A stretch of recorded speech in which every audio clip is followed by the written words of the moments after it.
En entretien, il y a des pièges qui ne sont pas forcément des pièges, mais qui sont des possibilités de mettre le pied dans le tapis et de tomber. Quels sont-ils?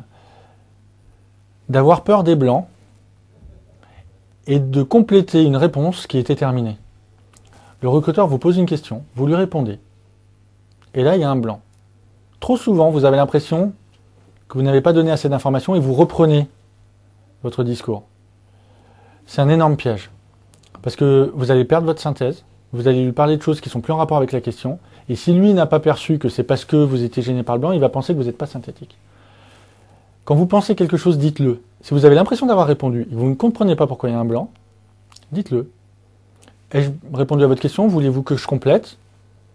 Est-ce qu'il y a un point de détail que vous voulez qu'on précise? C'est le premier piège. Le deuxième piège, c'est de se faire coincer sur quelque chose que l'on n'assume pas. Normalement, ça ne vous arrive pas si vous suivez nos conseils, parce que tout ce que vous assumez, vous le dites, et ce que vous n'assumez pas, vous n'en parlez pas. Dans ce que vous avez dit, il peut y avoir un débat d'idées. Normalement, si le recruteur est bon, il ne rentrera pas dans les débats d'idées. Mais il pourra commencer à vous dire « je ne suis pas d'accord avec votre vision de la chose ». Si vous êtes persuadé que vous avez, dans votre système de valeurs et de pensée, raison de penser ce que vous pensez, dites-lui « nous avons un point de désaccord là-dessus, je ne suis pas persuadé que ça soit bloquant sur ma capacité à prendre le poste ».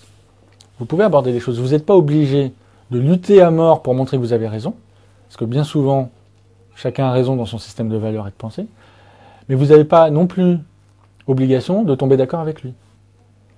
Donc dans ces moments-là, le meilleur moyen, c'est de couper court et de dire voilà, je pense qu'on n'est pas d'accord sur ce point-là, je ne sais pas si vous trouvez que c'est gênant pour le poste.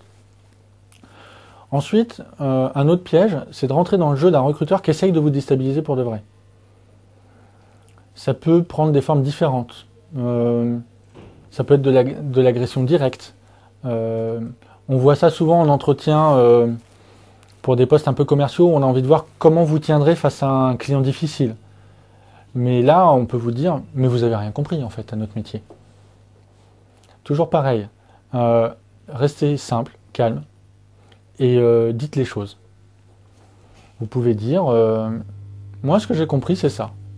Si votre vision est différente, ça m'intéresse énormément de la connaître. Et dans ce cas, vous lui renvoyez la balle. Ne partez pas dans un conflit si on vous agresse. Ça sert à rien. Et souvent, si le recruteur parle là-dedans, c'est qu'il joue un jeu. Comme vous avez décidé de ne pas jouer un jeu, ne rentrez pas dedans. Je vais vous donner un exemple, moi qui m'avait bien plu. J'ai participé à un entretien parce qu'on forme, avec Concerto, on forme les recruteurs. En tant que spectateur, j'ai participé à un entretien où le recruteur demande à la candidate étonnez-nous. Et la candidate, plutôt que de chanter une chanson ou de monter sur la table, a réfléchi 30 secondes et a dit l'étonnement repose souvent sur l'effet de surprise. Vu que vous vous attendez à ce que je vous étonne, il y a de grandes chances que ça rate. Donc ce que je vous propose, c'est si un jour on travaille ensemble, par surprise je vais vous étonner. Mais là dans l'entretien, je pense que les conditions ne sont pas réunies pour que j'y arrive. Pourquoi elle a réussi à faire ça? Parce qu'elle ne voulait pas rentrer dans un jeu.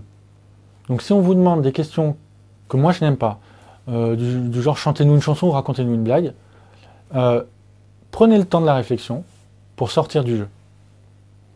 C'est un petit truc, un petit secret.